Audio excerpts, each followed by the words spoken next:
നമ്മുടെ മനസ്സിൽ നമുക്ക് ആഗ്രഹമുള്ള ഒരു ജീവിതം, പക്ഷേ നമ്മൾ ഇന്ന് ജീവിക്കുന്നത് നമ്മുടെ മനസ്സിൽ നമുക്ക് ആഗ്രഹമുള്ള നമ്മുടെ പക്ഷേ ഇന്ന് നമ്മൾ എവിടെ ഈ ഒരു ക്രൈസിസ് ആണ് നമ്മളെ എല്ലാവരെയും ജീവിതത്തിൽ ഒരുപാട് നമുക്ക് തോന്നും നമുക്ക് കിട്ടിയിട്ടുള്ള അവസരങ്ങളെല്ലാം നമ്മൾ നഷ്ടപ്പെടുത്തി, നമ്മൾ ഒരിടത്തും എത്തിയിട്ടില്ല.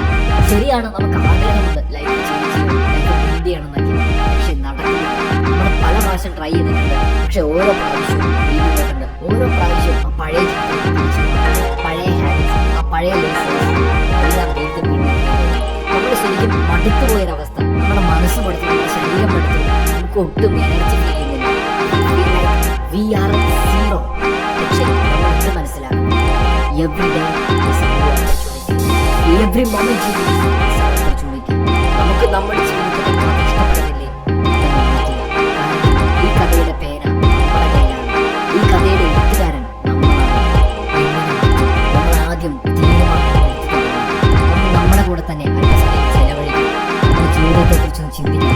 എനിക്ക് ജീവിതത്തിൽ എന്താണ് ചെയ്യേണ്ടത്, എന്തുകൊണ്ടാണ് ഞാനത് ചെയ്യുന്നത്, എവിടെയാണ് പിന്നോട്ട് മാറാനുള്ള ഒരു ശക്തമായ തീരുമാനം, ആ ഒരു സ്ട്രോങ് ഡിസിഷൻ. ഏതെങ്കിലും ഒരു ഫേമസ് പേഴ്സൺ, ഒരു ഗ്രേറ്റ് പേഴ്സൺ നമ്മുടെ ഒരു കാര്യം അദ്ദേഹം ഒരു തീരുമാനം, അദ്ദേഹം ജീവിതത്തിലെടുത്ത തീരുമാനമാണ് He made a courageous decision or she made a courageous decision. നമ്മളൊരു ഓട്ടമത്സരം തുടങ്ങുമ്പോഴുള്ള തുടക്കത്തിലെ കൊതുപ്പ് പോലെയാണ് നമ്മുടെ തീരുമാനങ്ങൾ എന്ന് പറയുന്നത്. നമ്മൾ ഇന്നെടുക്കുന്ന ഒരു തീരുമാനം ചിലപ്പോൾ നമ്മുടെ ജീവിതം മുഴുവനെയും മാറ്റിയേക്കാം. That is the power of decisions. ഇനി നമ്മുടെ ഹാബിറ്റ്സിലേക്ക് പോകുക. നമ്മുടെ ജീവിതത്തിൽ നമ്മളെ ഏറ്റവും കൂടുതൽ പിറകോട്ട് വലിക്കുന്ന ഒരു കാര്യമാണ് ബാഡ് ഹാബിറ്റ്സ്, ചീത്ത ഹാബിറ്റ്സ്. അത് മാറ്റാനായിട്ട് നോക്കുക. ഡേ ആഫ്റ്റർ ഡേ നമ്മളെ പണിതുയർത്തുന്നത് നമ്മുടെ ഹാബിറ്റുകളാണ്.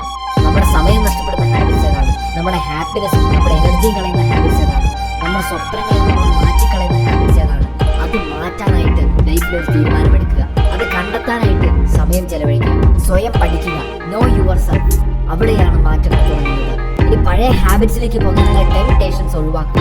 നമ്മുടെ വിൽ പവറിനുള്ള ഈ എനർജി കുറവാണ്. ആ എനർജി ഏറ്റവും വേണ്ടെടുത്ത് മാത്രമല്ല ഒരു കാര്യം ചെയ്യാൻ നമ്മളെ പ്രേരിപ്പിക്കുന്നത് അത് മാറ്റി നിർത്തുക. നമുക്ക് പഴയ ഹാബിറ്റ്സിലേക്ക് പോകേണ്ട എന്ന് മനസ്സിൽ ഉറപ്പിക്കുക. ഇനി നല്ല ഹാബിറ്റ്സ് അതൊക്കെ ബിൽഡ് ചെയ്ത് തുടങ്ങുക. നമ്മൾ എഴുന്നേൽക്കുമ്പോൾ പുതപ്പ് മടക്കി വെക്കുന്നത് ഒറ്റയിട്ട് നേരെയാക്കിയിടുന്ന പോലെയുള്ള ചെറിയ ഹാബിറ്റ്സ് ആണ്. പക്ഷേ ഇതൊരു വലിയ ചേഞ്ച് നമ്മുടെ ഐഡന്റിറ്റിയിലാണ് ചേഞ്ച് ഉണ്ടാക്കുന്നത്. ചെറിയ കാര്യം ചെയ്യുമ്പോൾ നമ്മുടെ ബ്രെയിനിലേക്ക് കുറച്ചുകൂടി ഓടെ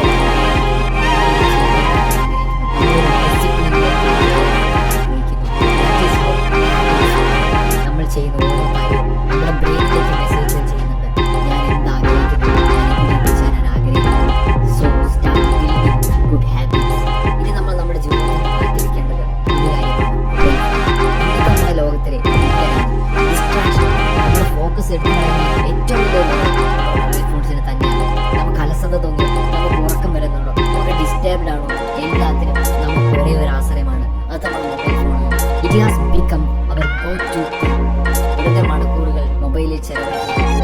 മൊബൈൽ ഫോൺ മാറ്റിവെച്ച് നമുക്ക് സ്വയം വർക്ക് ചെയ്യാനായിട്ട് സ്പേസ് ഉണ്ടാക്കുക. അതിനെ നന്നായിട്ട് ഉപയോഗിക്കാൻ പഠിക്കുക. ഒരു ടൈം സ്ലോട്ട് വെച്ച് ആ സമയത്ത് മാത്രം ഉപയോഗിക്കാനായിട്ട് പഠിക്കുക. അതൊരു ട്രാക്കായിട്ട് തന്നെയാണ് ഡിസൈൻ ചെയ്യപ്പെട്ടിരിക്കുന്നത്. ഇനി നമ്മൾ ഈ മാറ്റങ്ങളിലേക്കെല്ലാം നമ്മുടെ ജീവിതത്തിൽ ഇറങ്ങാൻ തുടങ്ങുമ്പോൾ അൺകംഫർട്ടബിൾ, നമുക്ക് ഒരുപാട് ഡിസ്റ്റർബൻസ് ഫീൽ ചെയ്യും. കാരണം ഇതുവരെ നമ്മൾ ശീലിച്ചിട്ടുള്ള ഒരു കാര്യമാണ് ഒരു ബഹളം കാണുമ്പോൾ എല്ലാവരും